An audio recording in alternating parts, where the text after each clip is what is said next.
pessoal, beleza? O meu nome é Saulo e no vídeo de hoje eu irei falar do meu top 10 livros da vida. Sim, se no vídeo anterior eu tinha falado dos filmes que mais me marcaram, no vídeo de hoje eu irei falar sobre as literaturas que marcaram a minha vida. E esse vídeo vai ser muito nostálgico pra mim porque a maioria dos livros eu li no ensino médio, então eu vou me lembrar de bastante coisa. E sim, eu tô usando essa boina aqui pra meio que criar um personagem nesse canal. E eu não tô copiando o Balcão Pop, tá? Enfim, sem mais delongas, vamos pro vídeo. Em 10º lugar está O Poderoso Chefão, de Mário Puzo. É irônico pensar que o filme está na primeira posição do meu top 10 filmes e o livro aqui está em 10ª posição aqui dos livros da vida. Enfim, eu acho o filme bem superior ao livro por causa que muitas barrigas do livro são tiradas no filme. Eu não gosto muito do enfoque que eles dão, que o Mário Puzo...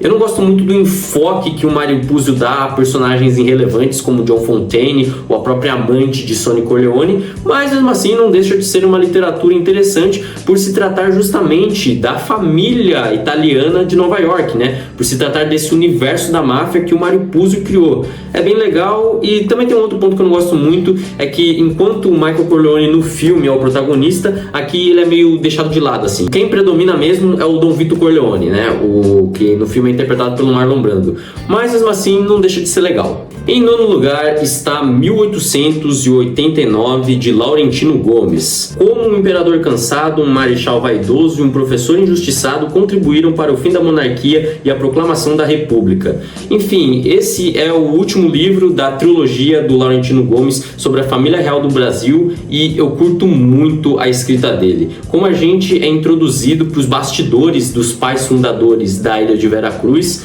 e eu gosto muito também pelo fato desse livro abordar o período histórico que eu mais curto, que é o segundo reinado de Dom Pedro II e também do século das luzes. É muito interessante, eu acho que o Laurentino Gomes é um baita de um historiador. Desde 1808 eu gosto da forma como ele nos introduz a esse período histórico brasileiro. Enfim, é muito bom e até mesmo se você não curte história, eu recomendo conferir. Em 8º lugar está A Ditadura Envergonhada, de Hélio Gaspari. O primeiro livro do Tratado de Hélio Gaspari sobre esse período trágico e histórico brasileiro é muito da hora por ser o início de tudo. Eu admito que eu tenho que tomar vergonha na cara por causa que eu não li os outros 3 livros, por causa que eu encerrei o ensino médio, fui para a faculdade e não tive interesse em acompanhar mais essa história. Mas enfim, falando sobre esse livro, ele é muito legal. Você realmente começa a entender a construção do enfurecimento das Forças Armadas com o presidente João Goulart, as reações da esquerda armada e as suas conexões internacionais, como o PCB com a União Soviética, o Leonel Brizola com os cubanos e o PCdoB com a China. E você também vê como o mundo estava mudando e o Brasil, por conta do conservadorismo, foi impedido de acompanhar essa mudança também. Foi justamente nessa época que surgiu os Beatles, a propagação das drogas como a LSD e a cannabis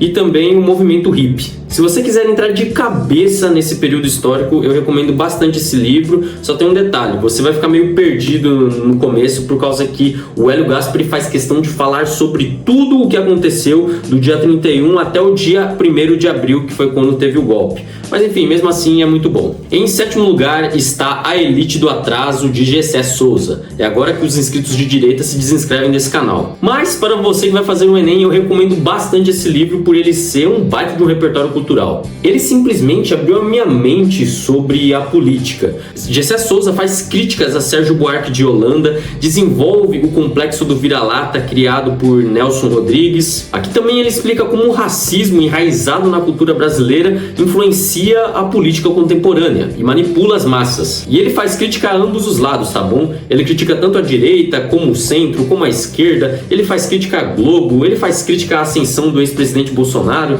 Enfim, é realmente muito interessante e uma ótima leitura. Em 6º lugar está...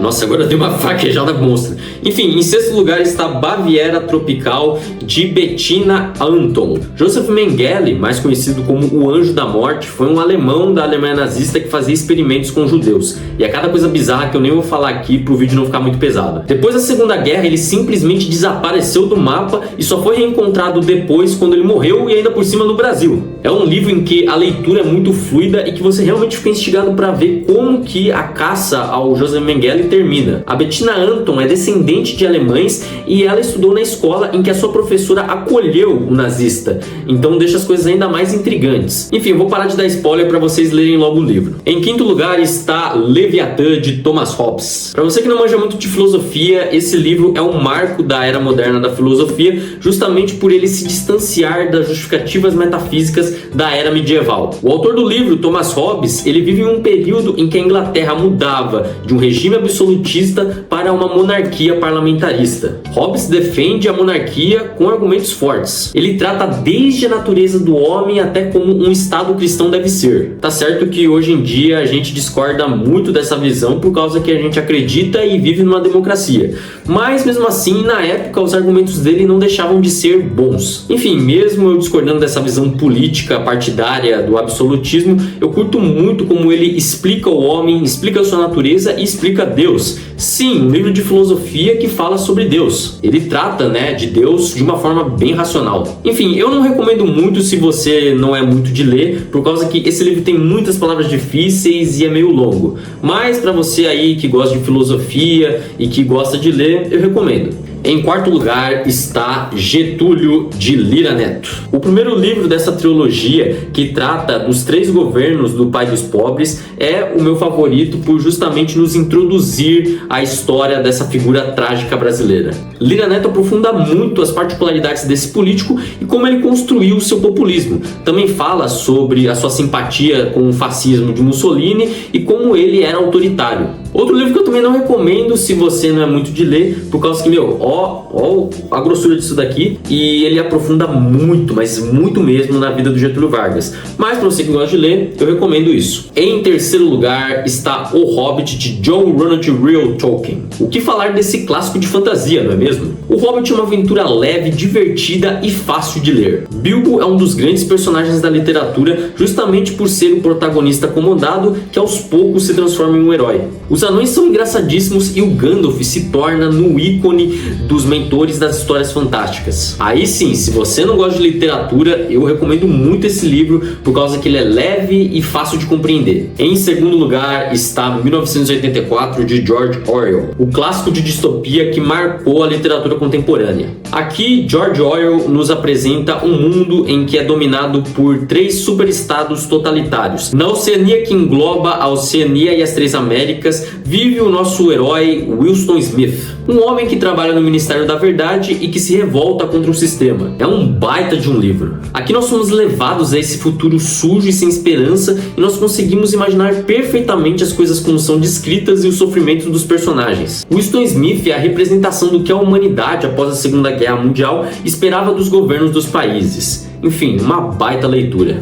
E em primeiro lugar está a Bíblia. Não dá nem pra... A minha Bíblia desgastou tudo aqui que não dá nem pra ler o que tá escrito aqui. Mas enfim, tá escrito Bíblia. O livro mais vendido do mundo, não é mesmo? O livro que sem dúvida mudou minha vida e me fez me aproximar de Deus. Por mais que tenha aqui livros que eu nunca li, como Deuteronômio, Os Cantares de Salomão ou Levítico, é sem dúvida o meu livro favorito por nunca se tornar velho. É claro, se você for ler esse livro sem espiritualidade, é como se você fosse ler a Lei das 12 Tábuas, o Código de Hammurabi, principalmente pra você que não é religioso, né? Mas a partir do que você tem comunhão com Deus para ler, a coisa muda completamente. É claro que para isso você tem que acreditar que Deus existe e que o que está nesse livro foi inspirado por ele e não pelos homens. Mas enfim, recomendo essa leitura. E é isso, muito obrigado por ter visto o vídeo até aqui. Se você gostou, deixe seu like, se inscreva no canal, compartilhe o vídeo para seus amigos e comente aí o que você achou. Me fala aí do seu top 10 livros da vida também. Se vocês gostaram dessa boina aqui para eu começar a usar nos próximos vídeos também, comenta aí. Ou se vocês acharam meio tosco, só comenta aí que daí eu paro de usar ela. Uma coisa que eu gostaria de falar é que eu vou começar a trabalhar, então os vídeos não vai ter mais tanta frequência assim,